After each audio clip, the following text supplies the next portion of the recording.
Do you think they extend Amari Cooper soon? It sure sounds like the Browns want to.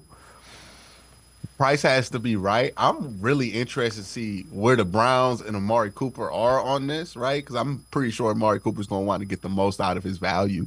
But he also realizes that he's at an age where that's going to be a little bit more difficult, right? Like he's going to be hitting free agency next year at 30, which not the greatest year. So for him, it wouldn't make sense to sign a contract now because I think the Browns would be a little bit less hesitant to give you 22, 23, 24 million dollars a year than they would be if you're asking for that up until you're 34 versus up until you're like 32.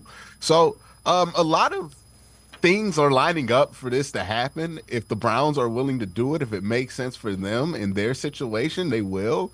But we'll see because Amari has been outside of what that one guy thinks. Amari has been one of the most pivotal pieces to the Cleveland Browns since he's arrived here. And honestly, he's been the best receiver since the Browns have come back since 99. Hands down, one of the best receivers in franchise history. Right. It's insane. And all he does is go out and put up numbers and doesn't create any drama, which you want to see what most wide receivers do. Look at Stephon Diggs.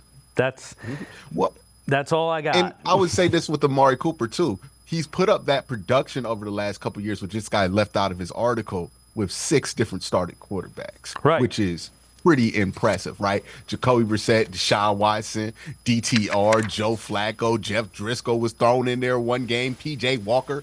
Like, he's gotten this production with multiple guys at the quarterback position and not the consistency that he thought he was getting once they traded for Deshaun Watson. And we've seen what he does when Deshaun Watson is healthy, right? He's put up numbers with him as well. So, yeah, Amari Cooper, one of the better wide receivers in the NFL, definitely a number 1 receiver, and definitely not overrated in my opinion, and the Browns should try to consider getting him back. Yeah, Pro Football Network's got to do better than that, without question.